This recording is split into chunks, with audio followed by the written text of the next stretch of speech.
E Lula cancelou a privatização dos Correios e de outras 6 estatais.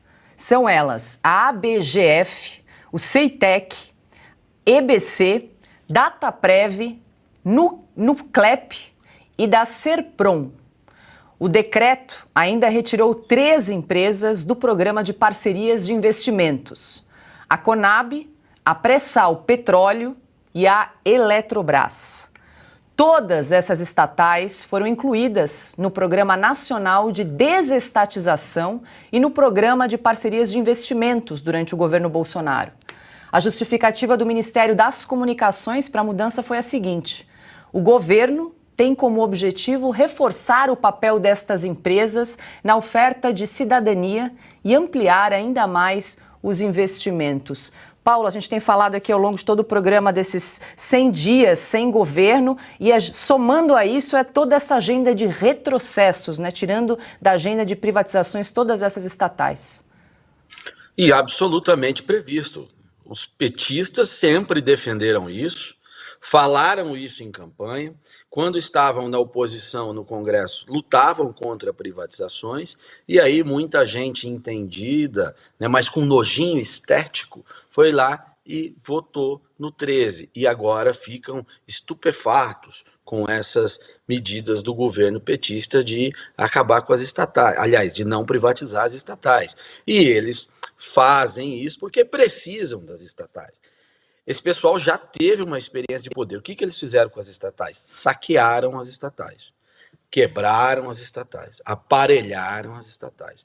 Eles veem essas empresas não só como um caixa para sustentar um projeto de poder, mas também como um instrumento político muito grande. Não é, propor, através delas, políticas públicas que venham agradar as pessoas, não é isso. Mas há muitas famílias, muitos funcionários, muita gente que está no corpo dessas empresas, e esse pessoal acaba sendo instrumentalizado pelo partido, ou são substituídos por quem o partido vai conseguir utilizar, e isso lhe concede poder, lhe dá capilaridade social, além de oportunidades de negócios, como eu já falei aqui, e a experiência mostra, né? Petrobras, Correios, os Correios, coitado dos carteiros, já tiveram aí o seu fundo de aposentadoria saqueado em alguns bilhões no passado recente. Eles, inclusive, agora têm que trabalhar mais alguns anos e contribuir mais um percentual do seu trabalho para poder repor o dinheiro que a turma vermelha que estava na gestão roubou do fundo dos carteiros. Tem alguém lá que votou no 13? Por desinformação talvez, mas são vítimas. Esse sim. Agora, Henrique Meirelles, essa turma aí do Armínio Fraga, João Amoedo, toda essa elite bonitinha, que se dizia liberal, que sabe qual que é a fundamentação dos erros e por que isso tem que ser revertido para que o país tenha algum desenvolvimento econômico, foi lá e fez o L. Esses caras são os responsáveis. Eu não vou cobrar do PT que privatize pessoas, eu vou cobrar desses caras que sabiam que o PT ia fazer e que deram sustentação ao projeto petista para que eles propusessem ao Brasil, proporcionassem ao Brasil todo esse retrocesso que a gente está vendo.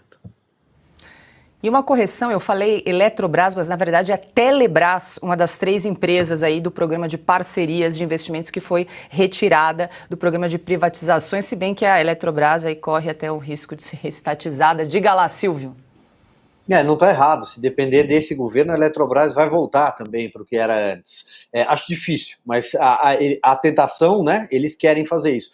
Ô, Paula, olha só, o PT tem um negócio que funciona muito bem, e isso vem desde lá, de 1980, do chão de fábrica, né, do sindicalismo, que acabou se espraiando para outros setores, setor bancário, sobretudo, mas também para essas estatais, as petroleiras e por aí vai, que é o discurso do patrão que vai contra o funcionário, contra o empregado, o proletariado. Isso funciona muito bem. O Lula galgou a carreira política dele em cima de um caixote fazendo palanque, sequer trabalhou na vida, por exemplo.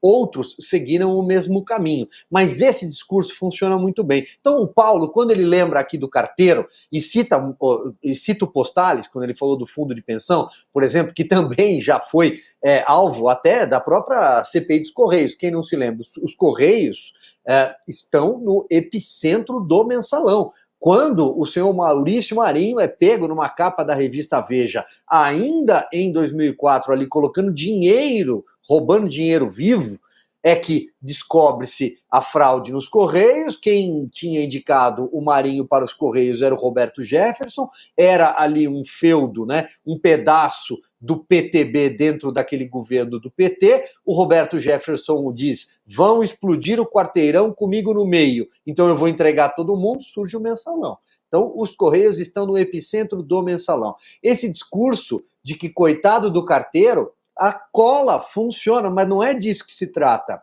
Eles são contra a privatização por dois motivos. Primeiro, esses cargos são muitos cargos de diretoria, conselho de administração. Só no caso da lei das estatais que eles rasgaram são 600, segundo a Secretaria de Desburocratização, relatório recente do agregado do governo anterior.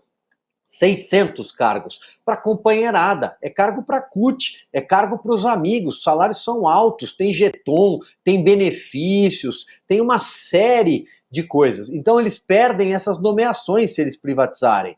Onde é que vão trabalhar? Quanta gente estava desempregada até o Lula voltar ao poder? Nessa transição, governo Michel Temer e depois governo Jair Bolsonaro. Ficaram desempregados. Eles querem voltar para a máquina. E a outra razão é para roubar. É disso que se trata. Ou alguém vai dizer que o senhor Néstor Cerveró, que o Renato Duque, né, que o Pedro Barusco, que foi pego ali roubando, sujeito de terceiro escalão da Petrobras, que falou no mesmo dia, não, fiquem tranquilos, eu tenho 100 milhões de dólares que eu roubei, eu vou devolver. Ou alguém tem dúvida que foi roubo o Petrolão, que o mensalão foi roubo? Ninguém tem dúvida. Está lá no relatório da CPI dos Correios. Isso gerou ação penal 470 e teve condenações. Então, ou seja, é para roubar e para empregar a companheirada. O coitado do carteiro não está na lista de preocupações do PT, pode ter certeza.